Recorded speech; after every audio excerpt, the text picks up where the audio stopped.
बिस्मिल्लाहिर्रहमानिर्रहीम। अस्सलाम वालेकुम। कैसे हैं आप सब? उम्मीद है कि बिल्कुल खैरियत के साथ होंगे। रमज़ान मुबारक के सिलसिले में आज सहरी के लिए एक रेसिपी है और रेसिपी है मज़ेदार और क्रिस्पी प्याज के पराठे की। रेसिपी का आगाज़ करते हैं उससे पहले अगर आपने अभी तक मेरे चैनल को सब्सक्राइब नहीं किया है तो चैनल को सब्सक्राइब कर लीजिए और बेल बटन को प्रेस कर लीजिए ताकि हर नई आने वाली वीडियो का अलर्ट सबसे पहले आपको मिल सके। एक दरमियाने साइज़ का प्याज बारीक स्लाइसिस में काट लेना है। स्लाइसिस बारीक बारीक काटिएगा, मोटे नहीं होने चाहिए।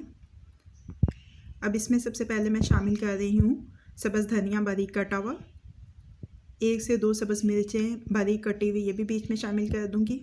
मसाले देख लीजिए, मेरे पास हल्दी है, गरम मसाला पाउडर है, कुटी हुई लाल मिर्च है, अमचूर है, कसूरी मेथी है।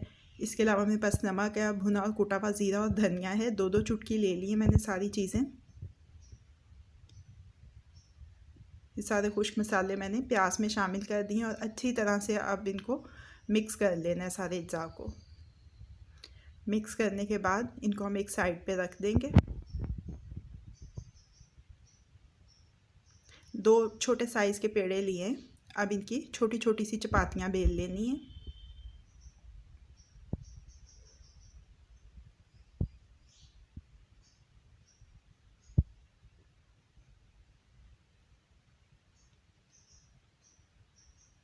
गंदम के आटे के साथ बना रही हूँ मैं ये पराठा।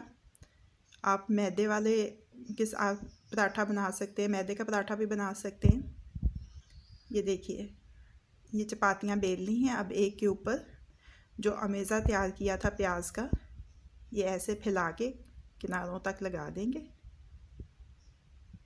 और उसके बाद जो दूसरी छोटी चपाती है वो इसके ऊपर रख के साइडों से अच्छी तरह से बंद कर देंगे। दरमियानी आंच के ऊपर मैंने तवा गर्म होने के लिए रख दिया होगा पहले से।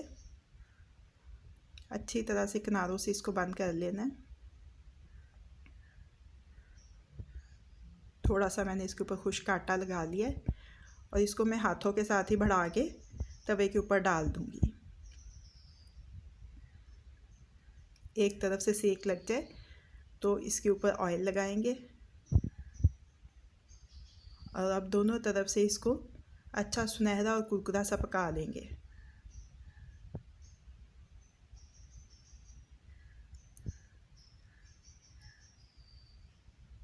प्याज वाला पराठा हमारा तैयार हो गया। इसको किचन टॉवल पे निकाल लेते हैं।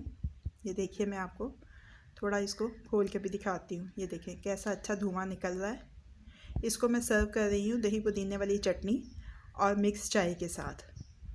तो प्याज पराठा रेडी टू सर्व है। कैसी लगी आपको आज की रेसिपी? फीडबैक ज़रूर दीजिएगा। अगर आपको मेरी रेसिपी पसंद आई है तो इसको लाइक और शेयर भी कीजिएगा।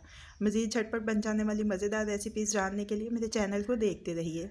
अल्लाह पाक आपके दिलों को, घरों को, दस्तरखानों को हमेशा आबाद रखें। फ़ी अमान अल्लाह।